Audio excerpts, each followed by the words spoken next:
有一个白衣天使在病人奄奄一息的时候，伸出邪恶的魔爪，从业期间杀死70多个病人，并且面不改色。他究竟是天使还是恶魔呢？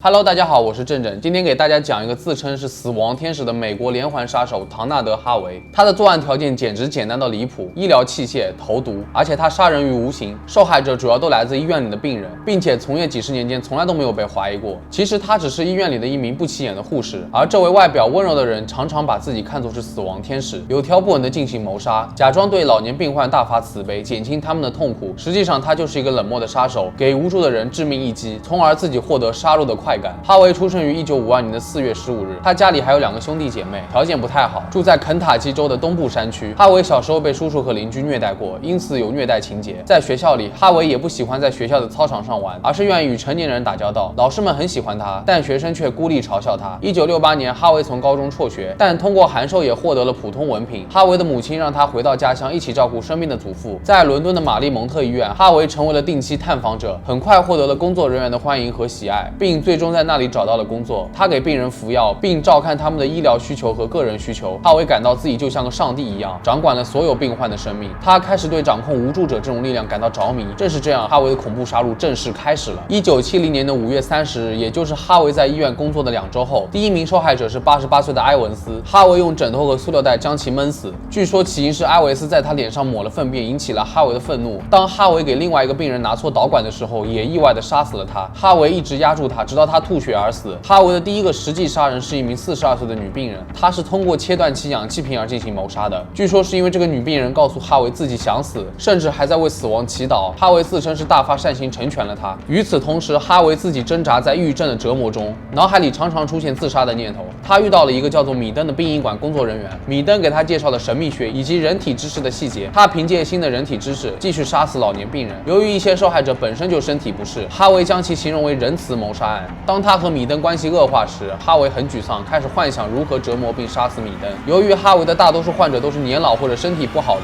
因此也没有人怀疑他。此外，大多数的医生工作都很忙很累，以至于不会顾及到病人的真正死因，而家庭医生也不会亲自处理尸体，他们都有一个助手帮助他们。医生们只能宣布病人死亡，然后直接将他们送去殡仪馆。然而，哈维并没有将他的受害者局限于无助的医院病人。当他怀疑自己的爱人劈腿时，他用砷在食物里下毒，以致爱人病得无法走出他们的公寓。他又毒害了2个邻居，在他们的饮料里放了肝炎血清，还在馅饼里用砷下毒，杀死了爱人的父亲。这种谋杀持续使数百名的受害者陷入了一个疯狂的凶手当中。哈维使用任何力所能及的方式杀害别人，氰化物或砷等毒药是哈维最喜欢的谋杀手段之一。通常他将这些化学物质放入食物当中，或者用医疗设备注射进人的体内。他主要将受害者瞄准在工作的医院里，但也杀死了其他受害者，通常是那些让他沮丧、愤怒的人。哈维会将他们的死亡处理成意外事故的样子，例如给他们错误的医疗设备，给他们服用过量的药物等等。这个披着上帝外衣的连环杀手总有露出马脚的时候。在其中的一名受害者因为摩托车事故住进医院治疗，但医生进行例行尸检的时候发现胃里有奇怪的东西，正是氰化物。真正的死因竟然是中毒，不是交通事故。警方开始展开调查。哈维是当时的主治护士，很快矛头便指向了他。最后他承认了谋杀。经过广泛的搜查，在哈维的公寓里发现了大量的证据，最终将其被捕。哈维被判犯有28项谋杀罪，无期徒刑。他表示自己杀人的时候感到满足和幸福，就像是上帝。谋杀使哈维的生活充满了力量和控制感，沉迷其中无法自拔。2017年的3月，哈维在监狱里被严重殴打致死。所以说，穿着白大褂的不一定是上帝，也有可能是恶魔披着上帝的外衣。对于哈维这个拥有邪恶意念的白衣天使，真的只能用防不胜防来形容了。好了，本期视频到这里就结束了。大家对于这个白衣天使杀手有什么看法？可以在评论区留言。我是正正，那我们下期再见啦。